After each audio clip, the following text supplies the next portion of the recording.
She signed the divorce papers with shaking, hands right there at the Christmas party, the pen slipping once before the ink finally caught. Red and gold decorations shimmered above her, twinkling lights blurring through tears she couldn't seem to stop. Someone laughed too loudly nearby, a champagne cork popped, and a Christmas song played cheerfully in the background, cruel in its timing. The contrast made her chest ache. This was supposed to be a night of warmth and celebration, not the moment her marriage officially ended. Her husband stood across the small cocktail table, posture relaxed, suit perfectly pressed. He didn't look at her when she signed. Instead, he scanned the room, nodding to colleagues and distant relatives as if this were just another formality to get through before dessert. When she hesitated, his smile tightened. "It's just paperwork," he murmured, low enough to sound gentle, loud enough to feel like a warning. Around them, a few guests pretended not to stare. Though everyone knew exactly what was happening, she wiped her cheeks with a napkin someone had pressed into her hand. Her mascara had smudged, and she knew she must look small, fragile, almost embarrassing. A woman she barely knew leaned over and whispered, "You'll be okay," in the same tone people used at funerals. Another guest shook his head sympathetically, already crafting the story he'd tell later. How sad it was. How she never quite fit into his world. How predictable it all was. The papers felt heavier than they should have, as if each page carried months of quiet humiliation, dismissed opinions, jokes made at her expense, dinners where she was spoken over. She remembered every time she'd been introduced as my wife without her name, every meeting she wasn't invited to because it was just business. Tonight was the final proof, signed in public, sealed with witnesses and pitying looks. When she finished, she slid the documents back across the table, her fingers numb from more than just the cold air seeping in from the open terrace doors. Her husband finally glanced at her, relief flashing briefly across his face before he masked it with charm. Someone clapped awkwardly, mistaking the moment for closure. She forced a smile, thanked them for coming, and sat there as the party carried on, while her world, at least in their eyes, quietly fell apart. What surprised everyone, though no one would admit it later, was how quickly she seemed to change after the papers were signed. The tears stopped as if a switch had been flipped. She dabbed her eyes one last time, straightened her shoulders, and took a steady breath. The trembling in her hands vanished. It was subtle, the kind of shift only noticeable if someone had been watching closely, which no one truly was. To the guests, she was already fading into the background, her role in the evening complete. Her husband reclaimed the center of attention almost immediately. He lifted his glass and cracked. A joke about new beginnings and less baggage going into the new year. Laughter rippled through the room, uneasy but obedient. A few people glanced at her to see how she'd react. She simply smiled and nodded, as if she agreed. That unsettled them more than tears would have. Pity was easy. Calm was confusing.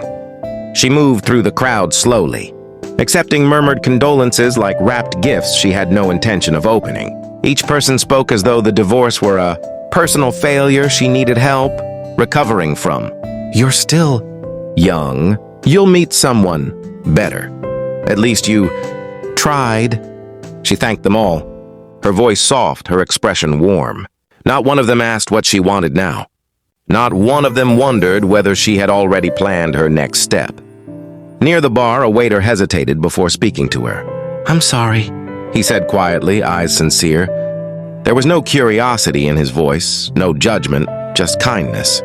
She smiled at him in a way she hadn't smiled all evening, a real smile, brief but genuine. "Thank you," she replied. "Have a good night." He nodded, somehow sensing that he'd just spoken to someone who didn't need saving. Her phone buzzed again inside her clutch, the vibrations steady and insistent. She didn't check it. She already knew who it was. The notifications had been piling up since morning, time, zones collapsing into one another, executives growing impatient, assistants growing nervous. Tonight was supposed to be untouchable, a single quiet evening carved out of years of control and decisions. She wasn't going to let it be interrupted too soon. She stepped outside onto the terrace, cold air rushing over her face, clearing the last trace of salt from her eyes. The city lights glittered below, sharp and alive. She finally took out her phone and glanced at the screen. Names that would have meant nothing to anyone inside. She selected one call and lifted it to her ear. "Yes," she said calmly, voice steady at last. "Proceed," she said softly, ending the call before the voice on the other end could respond further. She slipped the phone back into her clutch and stood there for a moment, letting the cold anchor her. There was no anger in her expression, no triumph, only certainty. When she returned inside, the music seemed louder, the laughter sharper, as if the room itself sensed something had shifted and was trying to drown it out. It began quietly. A man near the fireplace frowned at his phone, refreshing his screen again and again. At the bar, another guest stepped away mid-conversation, face draining of color as he read a message. Whispers followed, then urgent murmurs. Words like accounts, suspended, and effective immediately floated through the air, unnoticed at first, then impossible to ignore. The party's easy rhythm faltered like a record skipping. Her husband noticed last. He was in the middle of boasting about an upcoming expansion, promising big returns when someone tugged urgently at his sleeve. His smile froze as he glanced at his phone. He laughed once, sharply, assuming it was a mistake. Then he checked another message. And another. The color left his face so fast it was almost theatrical. Conversations nearby fell silent, replaced by the soft hum of shock. She watched him from across the room, not with satisfaction, but with a distant calm. This was not revenge. It was correction. Contracts he'd relied on were dissolving. Partnerships withdrawing, credit lines locking one by one. The company he'd treated as his personal kingdom had always rested on foundations. He never bothered to inspect foundations.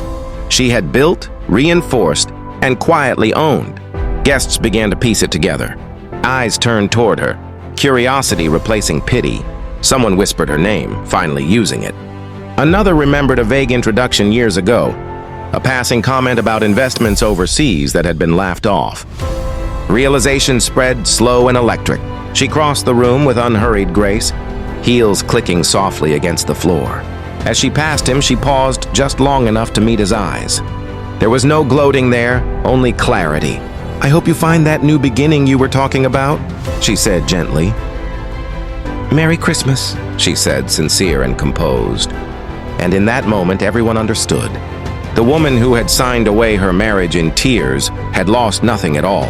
She had merely stepped back into her own power, while the man who dismissed her watched his world unravel in real time.